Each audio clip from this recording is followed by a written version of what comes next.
आज हम लोग कार्यालय में आने व जाने वाले पत्रों के क्रियाविधि को जानने का प्रयास करेंगे। कहने का आशय यह है कि हम लोग आज के इस चैप्टर में इस बात को समझने का प्रयास करेंगे कि एक कार्यालय में जो पत्र आता है वह कौन-कौन सी क्रियाविधियों से गुजरता है। दूसरी तरफ एक कार्यालय से पत्र जब बाहर जाता है तो उसके लिए कौन-कौन सी क्रियाविधियों का अनुपालन होता है। सामान्य बोलचाल की भाषा में व्यक्तिगत पत्रों की क्रियाविधि को हम लोगों ने अपने घरेलू स्तर पर देखी होगी, जिसमें हम लोग पाते क्या है कि हम लोगों के घर पर अगर कहीं से पत्र आता है तो हम लोग उसको संबंधित व्यक्ति को दे देते हैं और पढ़ने के बाद वह संबंधित व्यक्ति को उसका जवाब देते हैं। आज की आधुनिक परिस्थिति में मोबाइल के आविष्कार के बाद व्यक्तिगत पत्रों का प्रचलन कम सा गया है, लेकिन कार्यालयीय प्रपत्र भेजने और आने की प्रक्रिया आज भी पूर्ववत ही चल रही है। इसलिए आज के इस टॉपिक में हम लोग दोनों की क्रियाविधि को समझने का प्रयास करेंगे। सबसे पहले है कि आने वाले पत्रों से संबंधित कार्यविधि में पहला है पत्रों की प्राप्ति।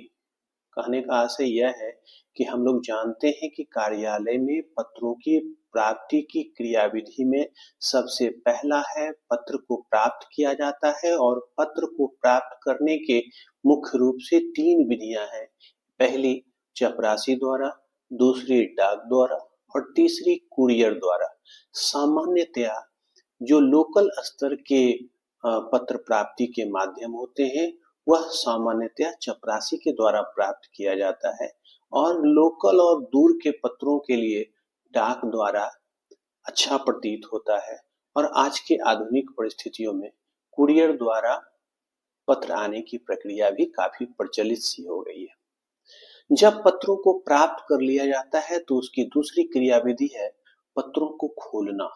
पत्र प्राप्त होने के बाद पत्रों को खोला जाता है और फिर उस पे पत्रों पर तीसरी प्रक्रिया होती है, पत्रों पर मुहर लगाया जाता है।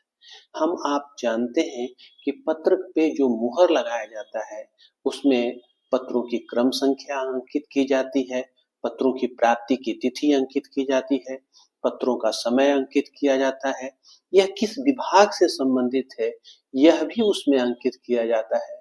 साथ ही उसके संक्षिप्त विवरण होते हैं और प्राप्तकर्ता का हस्ताक्षर होता है। पत्रों को खोलने और मुहर लगाने के बाद जो अगली चौथी प्रक्रिया होती है उसमें कहते हैं पत्रों को छांटना। जो कोई भी पत्र किस विभाग से संबंधित है उसको छांट लिया जाता है ताकि संबंधित विभाग को वह पत्र सुपुर्द किया जा सके, ताकि ससमय उसके संबंध में सूचनाएं बाहर भेजी जा सके। अगला है 5वां नंबर पत्र प्राप्ति पुस्तक में लेखा। पत्रों को छांटने के बाद पत्र प्राप्ति पुस्तक में उसे लिखा जाता है। इस बात का हमें ख्याल रखना है कि जब भी कोई पत्र बाहर से प्राप्त होता है तो उसे हम लोग पत्र प्राप्ति पुस्तक में लेखा करते हैं, जबकि स्थानीय स्तर के पत्र अगर दूसरे जगह भेजने होते हैं तो पत्र वाहक पुस्तक में इसका लेखा किया जाता है। तो हम लोग अब देखते हैं कि पत्र प्राप्ति पुस्तक में क्या लिखा जाता है। तो पत्र प्राप्ति पुस्तक का नमूना नीचे दिया गया है, जिसमें पहला है क्रम संख्या, दूसरा है तारीख, तीसरा है भेजने वाले का नाम और पूरा पता, संक्षिप्त विषय, कर्मचारी का नाम, विभागाध्यक्ष के हस्ताक्षर जो भी उसको प्राप्त करते हैं, और जब वो जवाब देते हैं तो जवाब की तारीख भी दे दी जाती है। अगला है 6ठा पॉइंट पत्रों का वितरण। पत्रों को पुस्तक में चढ़ाने के बाद संबंधित विभाग को पत्र सुपुर्द कर दिए जाते हैं। 7वां पॉइंट है उचित कार्रवाई। पत्र के संबंध में जो भी जवाब तलब करना है उसकी उचित कार्रवाई विभागाध्यक्ष करते हैं।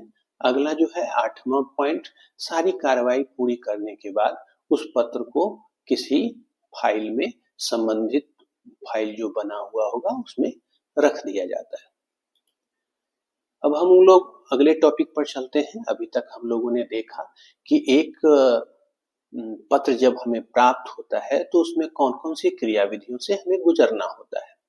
उसी तरह से हम लोग ये भी देखेंगे कि अगर कोई पत्र तैयार होके बाहर जाता है, तो वह कौन-कौन सी क्रियाविधियों से गुजरता है। तो सबसे पहले हम लोग देखेंगे जो पहला पॉइंट है, पत्र को तैयार करना। हम लोग क्या करेंगे, पहले बाहर पत्र जब भेजना है तो उसकी सबसे पहली प्रक्रिया है कि पत्रों को तैयार करना होगा।